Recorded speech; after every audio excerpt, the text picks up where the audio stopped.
بہرحال دنیا ایک بہت بڑے تصادم کی طرف بڑھ رہی ہے. اب میں اس سے اگلی بات جو کہنا چاہتا ہوں اس کے لیے پہلے سے معذرت کروں. خوشخبری میں نے دی ہے تو بدخبری بھی مجھے دی. اس عالمی غلبہ اسلام سے پہلے ابھی امت مسلمہ کی بہت پٹائی ہونی ہے، بہت پٹائی ہونی ہے، بہت پٹائی. یہ میں نہیں کہہ رہا، حضور نے کہا ہے. کتاب الملاحم احادیث کی کتابوں کے آخر میں یہ 4 ابواب جو آتے ہیں جن کو عام طور پر علماء بھی نہیں پڑھتے، اس لیے کہ ان سے کوئی فقہی مسئلہ تو نکلتا نہیں، ان سے کوئی شرعی حکم نہیں نکلتا، وہ تو پیشین گوئیاں ہے. کتاب الفتن کیسے کیسے فتنے اٹھیں گے، کتاب الملاحم کیسی کیسی جنگیں ہوں گی، کتاب اشراط الساعہ قیامت کی علامات کیا ہوگی، کتاب و علامات کی قیامہ یہ کیا ہوں گے.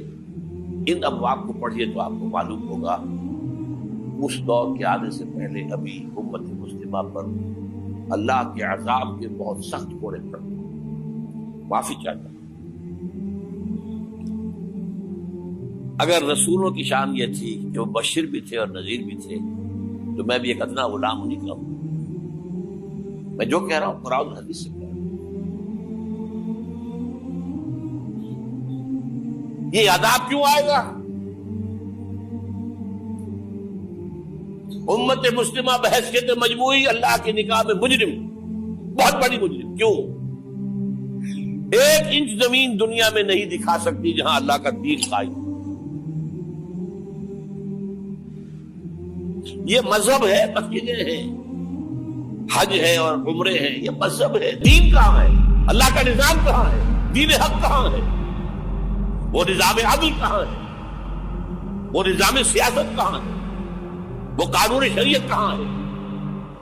آپ کی ساری معیشت سود کے اوپر ہے، اور سود سے زیادہ بڑا گھناؤنا جرم کوئی نہیں، سود سے زیادہ بڑا گھناؤنا گناہ کوئی نہیں، جس کے بارے میں حضور نے فرمایا الربا 70 جزءا یحوما. 2 حدیثیں ہیں.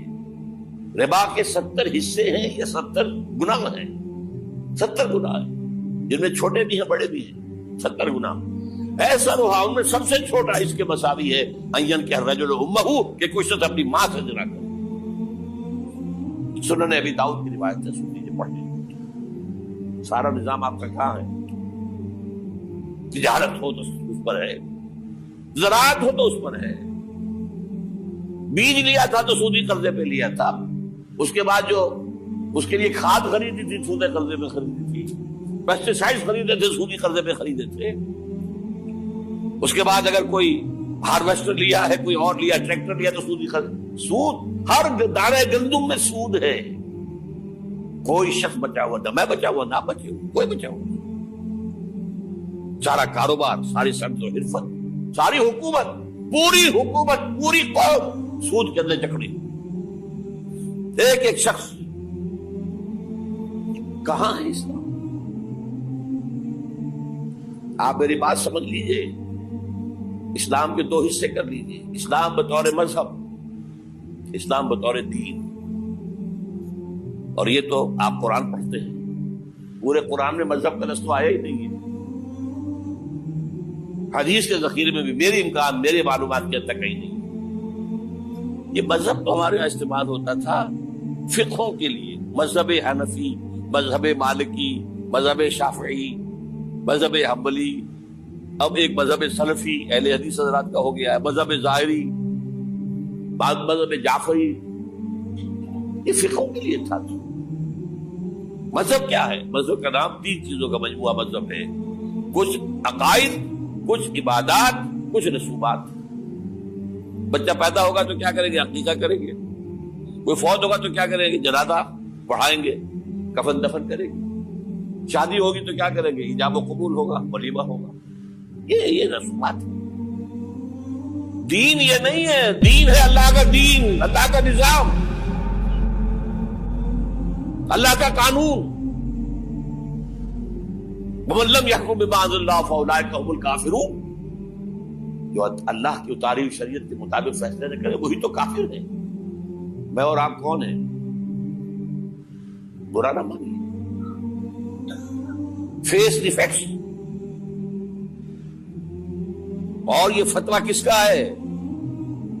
اللہ کا ہے. وَمَن لَّمْ يَحْكُم بِمَا أَنزَلَ اللَّهُ فَأُولَٰئِكَ هُمُ الْكَافِرُونَ وَمَن لَّمْ يَحْكُم بِمَا أَنزَلَ اللَّهُ فَأُولَٰئِكَ هُمُ الظَّالِمُونَ وَمَن لَّمْ يَحْكُم بِمَا أَنزَلَ اللَّهُ فَأُولَٰئِكَ هُمُ الْفَاسِقُونَ. 3 فتوے ہیں اس مفتی اعظم جو ہماری اتاری ہوئی شریعت کے مطابق فیصلے نہیں کرتے. وہی تو کافر ہے, وہی تو مشرک ہے, وہی تو فاسق ہے, ناہنجار ہے, باغی. یہ ہے امت مسلمہ کا حال. اب میں یہاں آپ کو اختصار سے بیان کرتا ہوں حضور کا طریقے انقلاب کیا تھا. اختصار تفصیل سے کتابوں میں دیکھیے. نمبر 1, دعوت ایمان بذریعہ قرآن. یتلو علیہم آیاتہ. آج جمعے میں نے اسی آیت پر تقریر کی. تلاوت آیات, قرآن پڑھ کے سناؤ, قرآن پڑھ کے سناؤ. اس قرآن کے ذریعے سے دلوں میں ایمان پیدا ہو, یقین والا ایمان.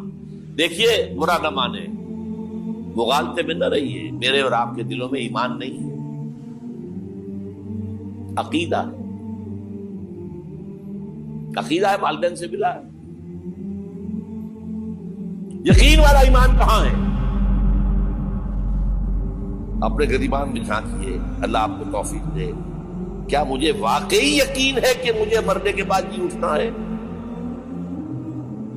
کیا مجھے یہ واقعی یقین ہے کہ اصل زندگی آخرت کی زندگی ہے؟ کیا مجھے واقعی یقین ہے کہ قرآن اللہ کا کلام ہے؟ ٹٹولی اپنے دلوں کو.